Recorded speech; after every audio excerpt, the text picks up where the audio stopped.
Falamos um pouco acerca de queda em Gênesis capítulo 3, Gênesis capítulo 4, o que é que tem a dizer? Vamos ler mais uma vez Gênesis capítulo 3, versículo 15.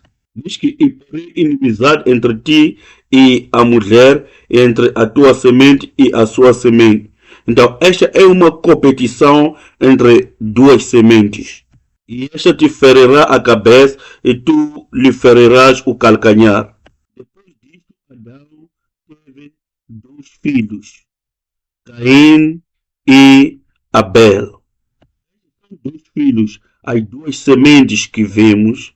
Em 1 de João, fala de Caim, como desde o princípio ele pertenceu ao maligno. Adão e Eva comeram da fruta do conhecimento do bem e do mal. E daí o que sai de nós é o bem e o mal. Algumas vezes o bem e o mal vêm em nós, mas não conseguimos distinguir o que é o mal e o que é o bem. Às vezes nós pensamos que é bom, mas não é necessariamente diante de Deus. Lembra-se quando a mulher estava pegando a fruta, sendo guiada pelas palavras astutas da serpente, que estavam contrariando diretamente as palavras de Deus. Mesmo assim, ela recebeu as palavras da serpente. Uma vez que as palavras das serpentes entram e se estabelecem no trono do coração humano, a árvore que se encontrava no centro do jardim, ela, ao olhá-la a partir daquilo que é a perspectiva das palavras da serpente que já estavam entronizadas no coração dela, ela já vê que esta fruta era boa. Veja que era boa para que hoje, em 6 dias da criação, Deus criou tudo e disse que era bom para olhos, para os olhos de Deus. Deus criou a humanidade e disse que era muito bem. Mas desta vez, ela vê que a fruta é boa para os olhos delas, boa para se comer ao paladar dela. E desejável para quê? Para ela, para que a desse a sabedoria. Provérbios capítulo 18 nos diz que a árvore da vida é sabedoria para quem a toma. A árvore da vida é sabedoria. Mas o desejo da mulher estava a dizendo que isto é desejável como a árvore da vida, que era uma mentira, um evangelho errado. Devemos aprender a distinguir entre o que está errado e o bem, de acordo com a perspectiva divina. E isto é chamado da palavra da justiça. Hebreus, capítulo 5, versículo 10, fala acerca de ser chamado por Deus sumo sacerdote segundo a ordem de Melquisedeque. Versículo 11 diz que, do qual muito temos que dizer, de difícil interpretação, porquanto vos fizeste negligentes para ouvir. Semelhante ao que Jesus disse: tenho muito por vos dizer, mas que agora não pode suportar. Versículo 12 a 14. Porque, devendo já ser mestres pelo tempo, ainda necessitais de que se vos torne a ensinar quais sejam os primeiros rudimentos da palavra de Deus. E vos haveis feito tais que necessitais de leite e não de sólido mantimento. Porque qualquer que ainda se alimenta de leite não está experimentado na palavra da justiça, porque é menino. Mas o mantimento sólido é para os perfeitos, os quais, em razão de costume, têm os sentidos exercitados para discernir tanto o bem como o mal.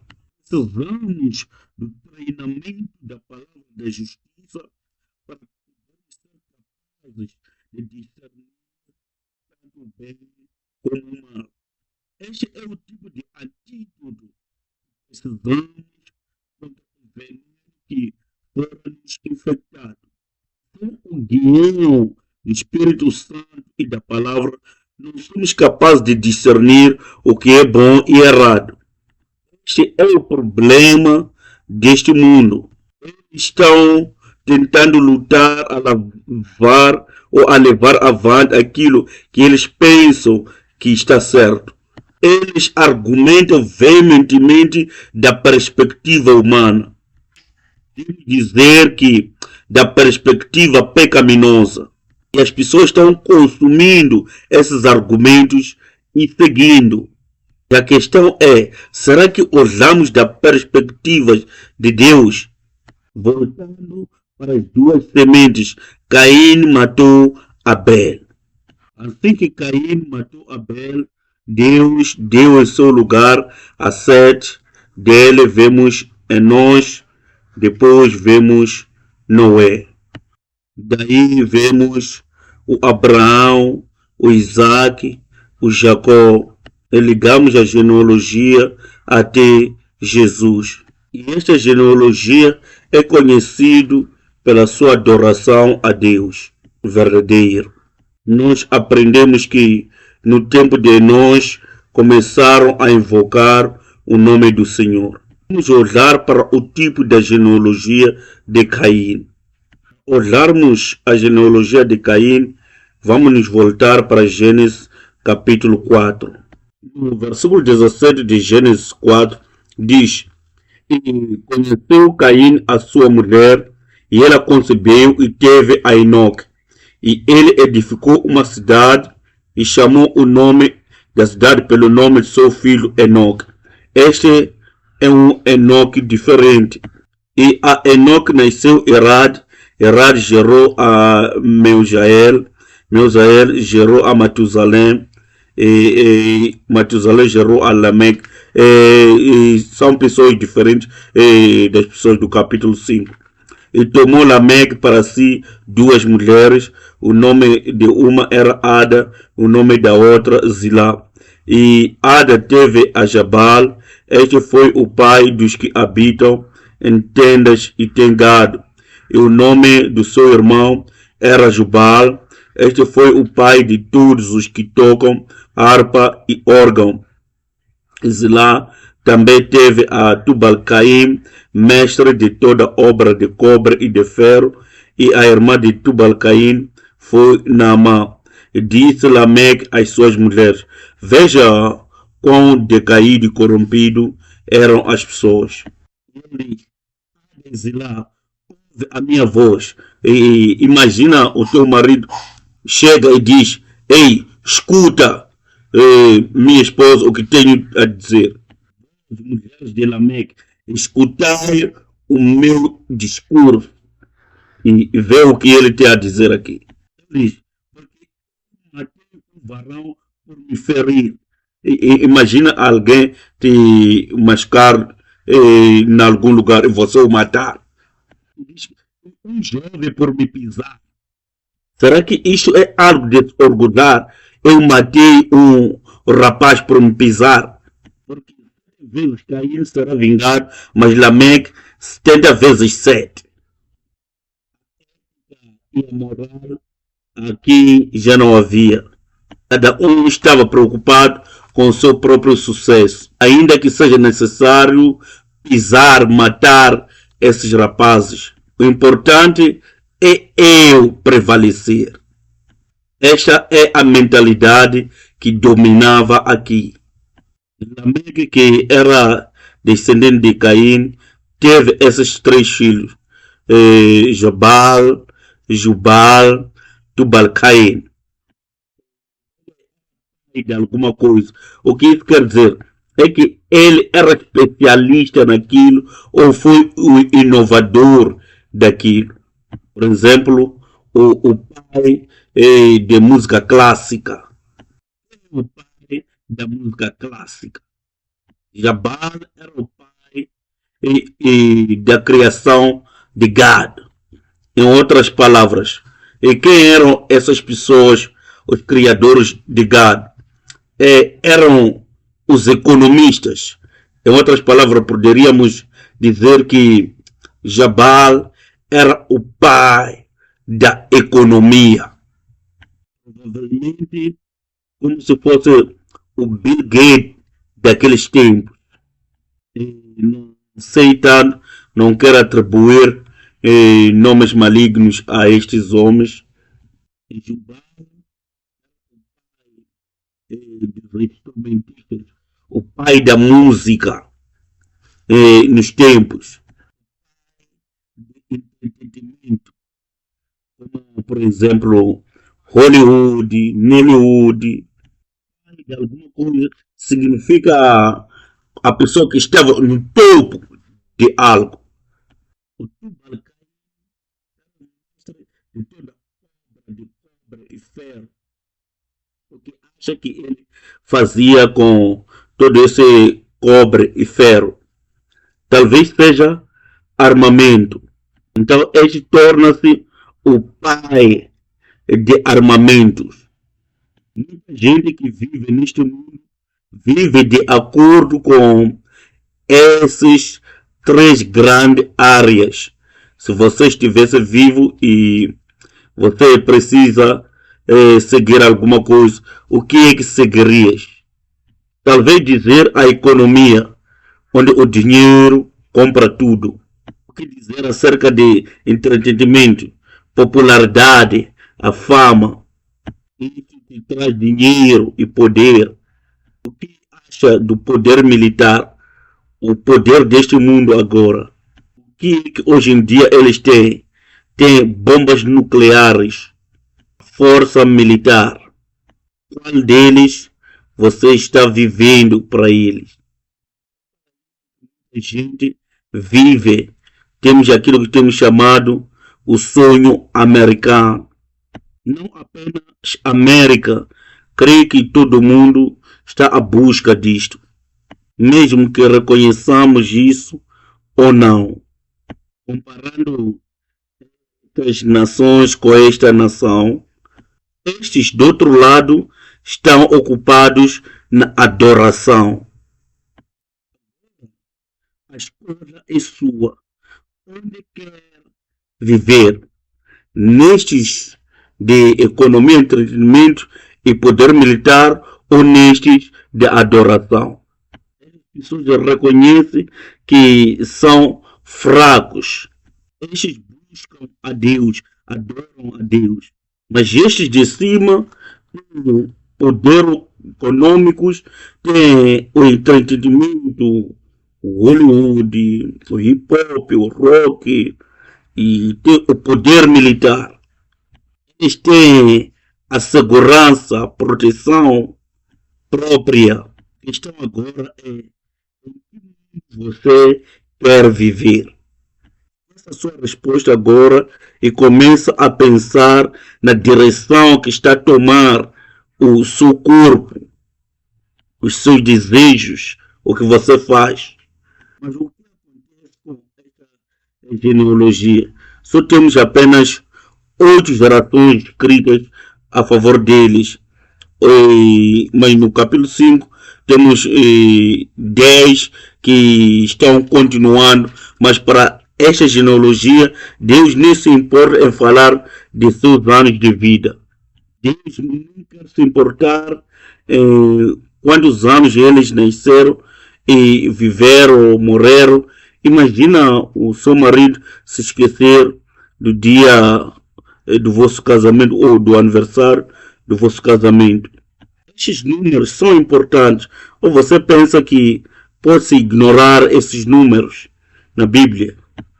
Se você achar que isto não é demais, tenta esquecer o aniversário da sua esposa, o aniversário do vosso casamento e ver o que vai acontecer contigo. Se não se importar com esta genealogia e de repente chega ao fim. Essa geração provavelmente o dilúvio de Noé. Assim, a semente do maligno continua, a semente de Satanás, através de filosofias, ideologias, formas de vida, através de casamentos na Bíblia. Já afirmamos anteriormente, não tem a ver com aquilo que é genealogia biológica, genealogia espiritual de alianças. De alguma forma, esta forma de viver é transferida só porque é descendência do Adão caído. Eles reproduzem-se e tem várias sementes que saem. Noé teve 3 filhos, dentre os 3 houve um filho chamado Cão. Afinal, aconteceu com ele.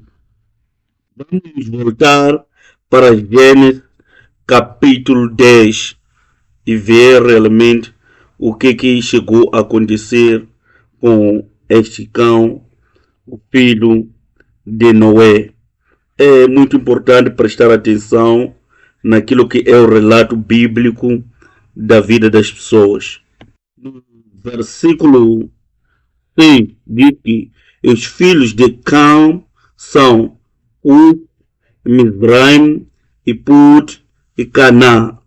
E vemos que ele teve 4 filhos. Vemos aqui que foi o Cush, o Mizraim, o Put e o Canaã. Vamos dar continuidade da leitura no versículo 8 e diz: E Cush gerou a Nimrod, este começou a ser poderoso na terra.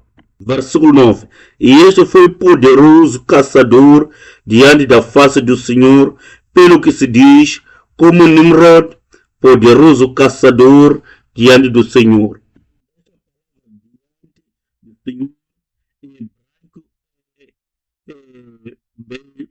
traduzida contra o Senhor.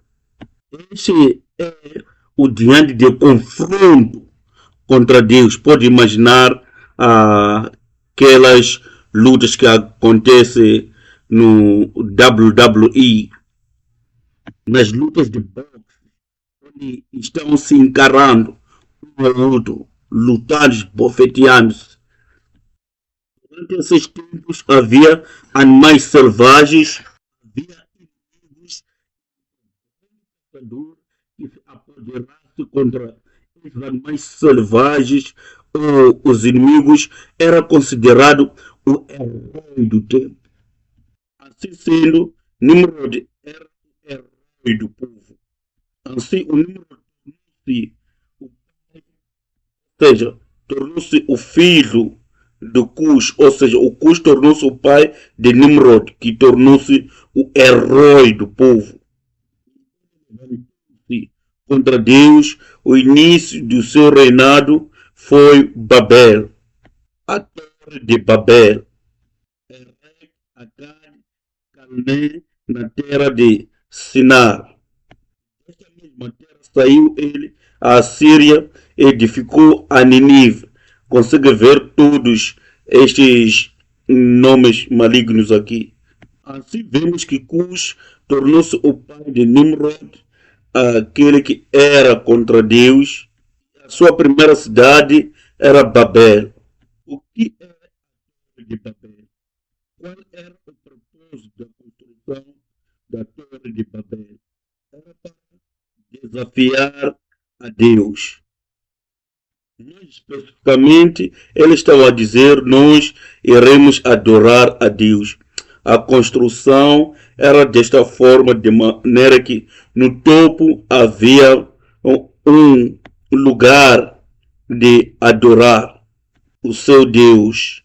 Em outras palavras, ele estava a dizer: nós chegaremos ao céu através das nossas próprias obras, ou através dos nossos próprios esforços.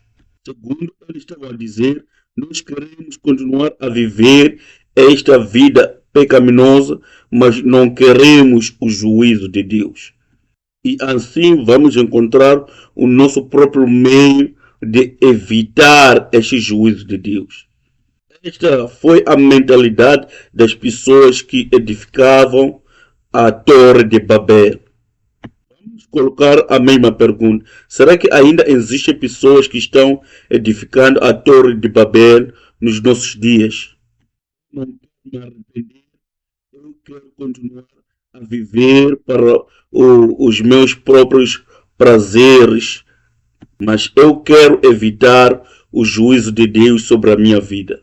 E nós construímos o nosso próprio sistema. E naqueles tempos, o sistema era: vamos construir uma grande torre para evitar aquilo que é ou foi o dilúvio.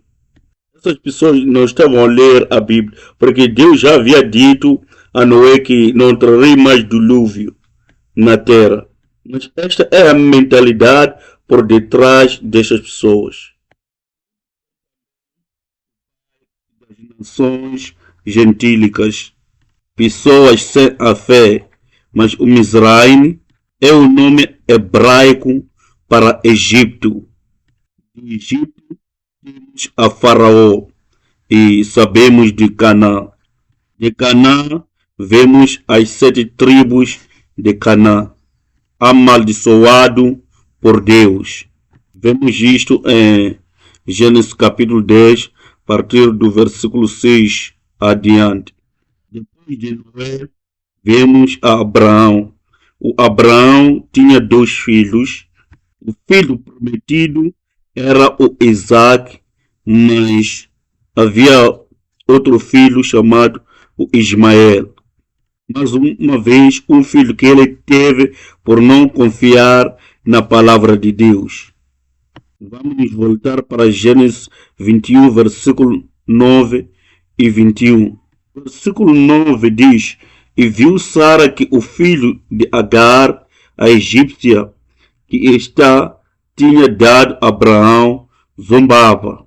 A mãe de Ismael era Agar, e Agar era descendente de Mizraim, cujo era descendente de Cam, o Mizraim.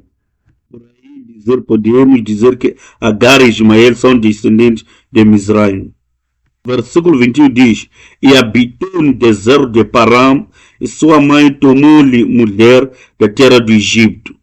Não estou contra casamentos internacionais aqui, mas da perspectiva ou da visão bíblica naqueles tempos, Deus diz para que o seu povo israelitas casasse entre o povo da aliança, o que refere diretamente à nossa fé.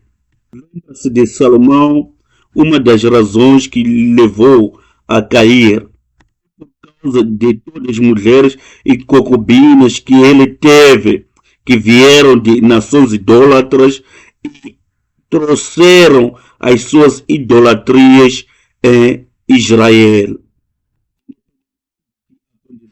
Não podemos permitir que as pessoas idólatras, influenciadas por certo tipo de filosofias ou ideologias contrárias à nossa fé em Deus, possam ajuntar-se a nós em casamento ou aos nossos filhos. E vemos que o Ismael conectou-se com o Egito através de Mizraim, mas depois deles vemos de Abraão o Isaac. Sabemos que Abraão teve mais que 2 filhos, mas estamos nos focar nos personagens do estudo, que são os primeiros 2 filhos, o Ismael e Isaac. Agora, entrando no Isaac, o Isaac teve 2 filhos. Isaac teve gêmeos, mas deles Jacó é que foi a pessoa que recebeu a aliança de Deus. E o outro, Isaú. Vamos voltar para Gênesis 36, versículo 1 e 2. Estas são as gerações de Isaú, que é Edom.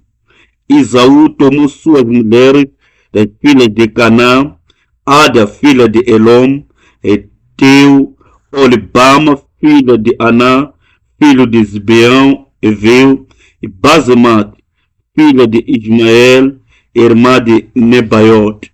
Aqui vemos que Esaú casou-se com 3 esposas. As duas são da geração ou da linhagem de Canaã. E uma é a filha de Ismael.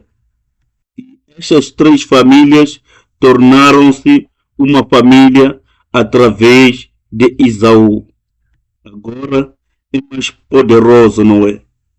Chamamos a isto fonte dos problemas, onde a pessoa chega a dizer: eu sou a vítima da igreja, a vítima da sociedade, a vítima do sistema.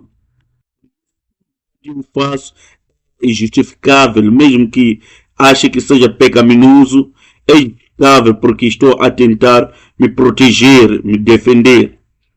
É uma forma defensiva que eu encontrei. O Ismael, assim como o Esaú, perdem-se do caminho de Deus e acham que são vítimas do sistema, mas eles não veem que desde o princípio não tiveram respeito pelos princípios estabelecidos pela palavra de Deus.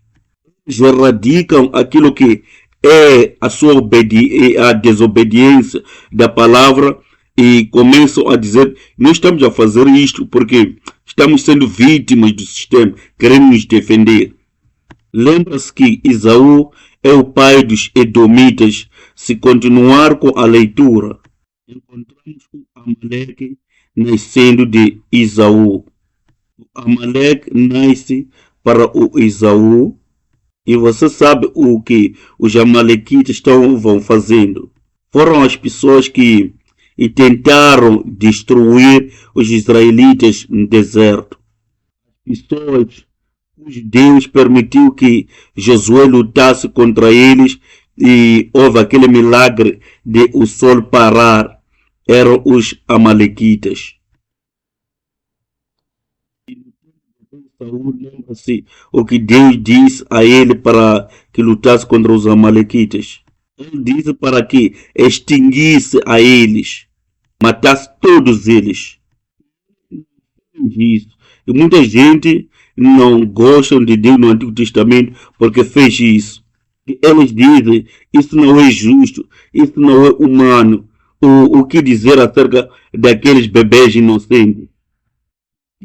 Os animais têm a ver com tudo isso. Deus não é justo.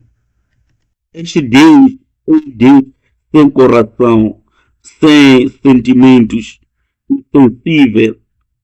Isso não é justificável. E Deus sabe que se deixar esta semente crescer, vai matar o seu povo.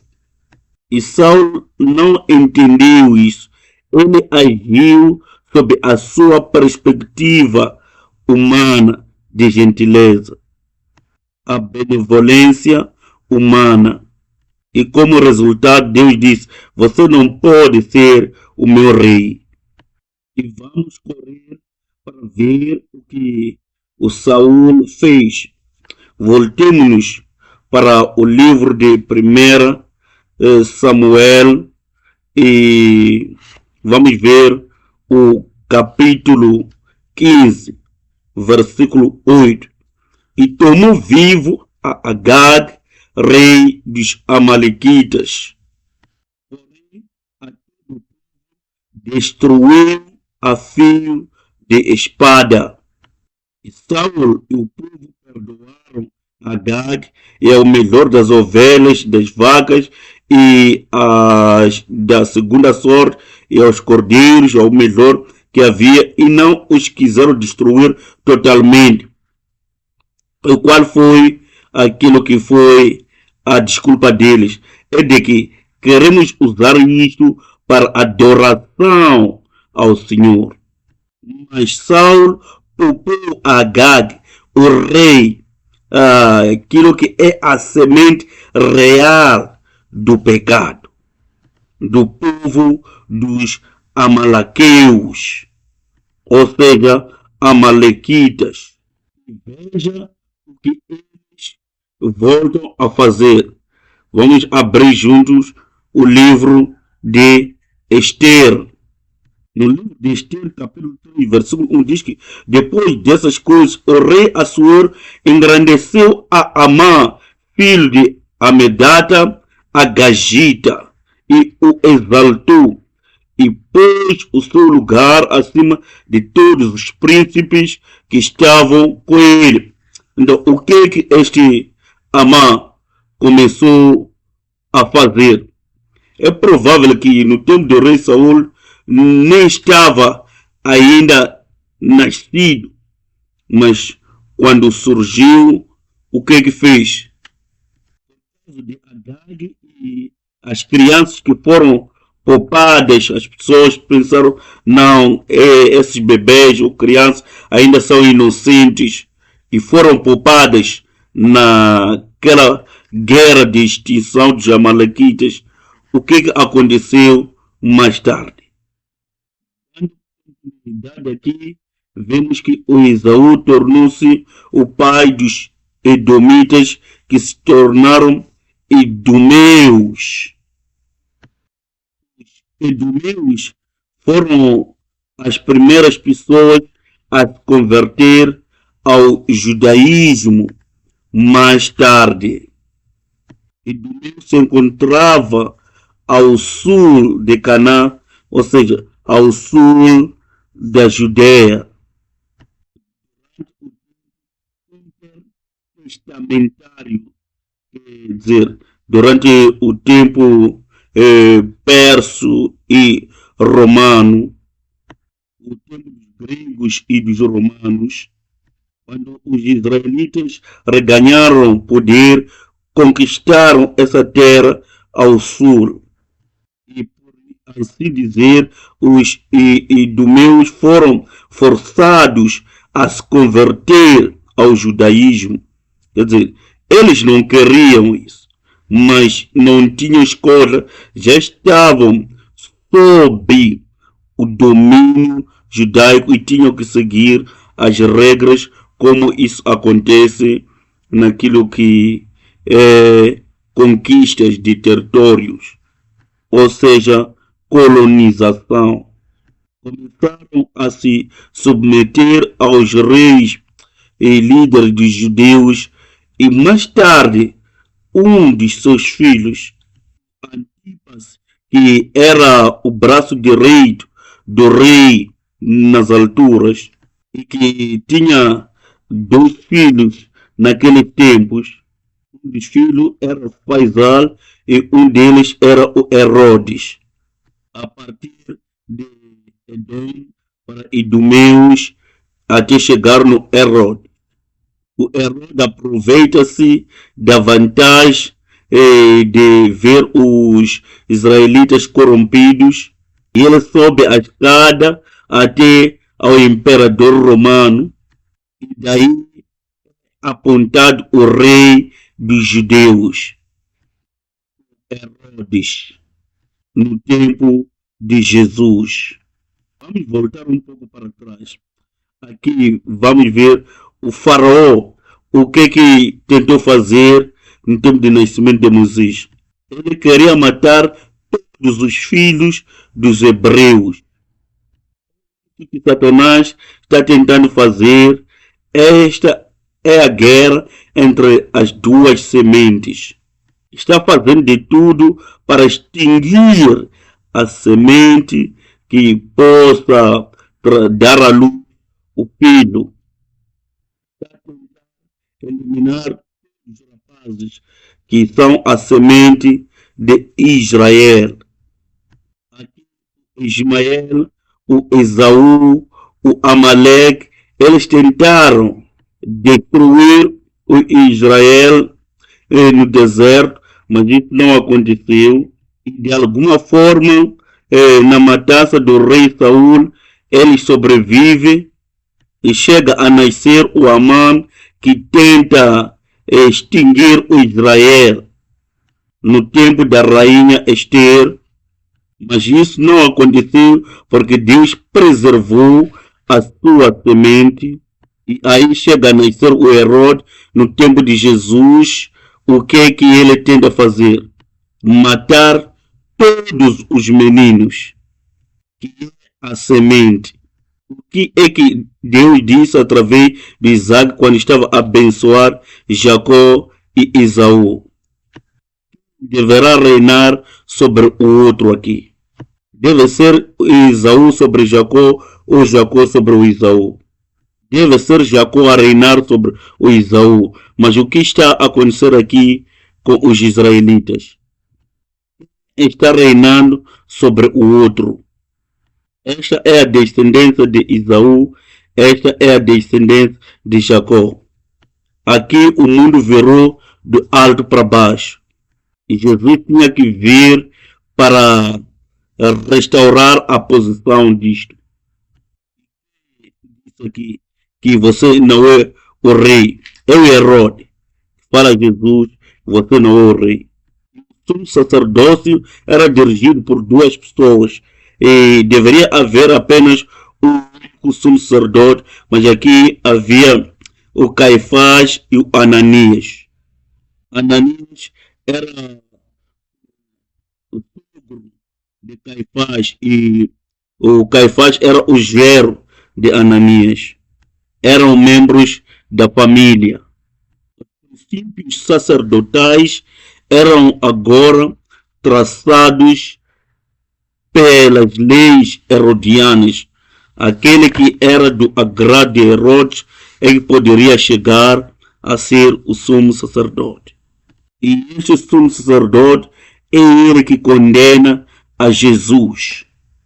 E este rei condena a Jesus e lhe acusa de ser um rei errado.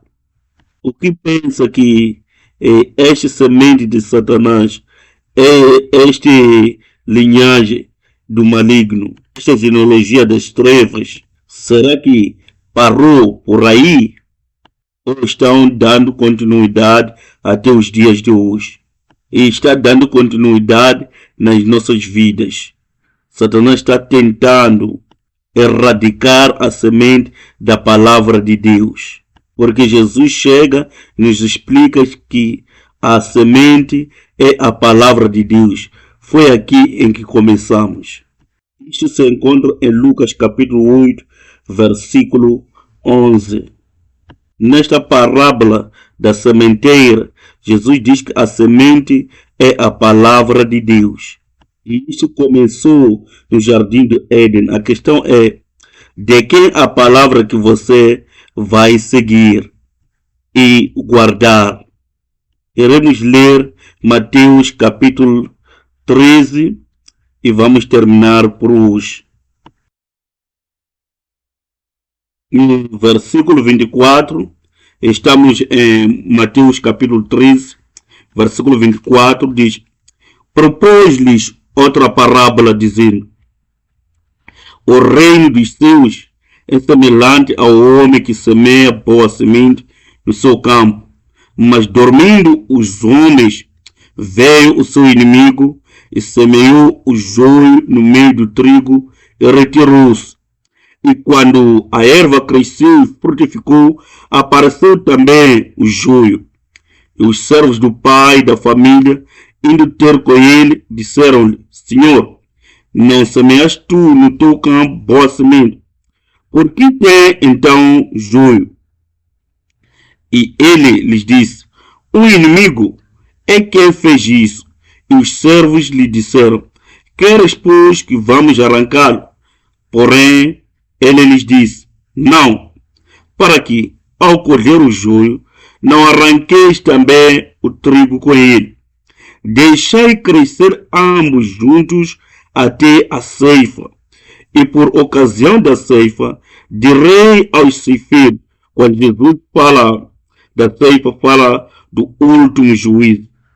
Ali, colhei primeiro o joio e atai-o em molos para o queimar, mas o trigo ajuntai-o no meu celeiro. As duas sementes continuarão a crescer juntos. Satanás continua a semear as suas sementes mesmo nos nossos corações, porque ele tem essa capacidade de semear até nos nossos corações. Nós precisamos aprender a discernir e escolher aquilo que é bom.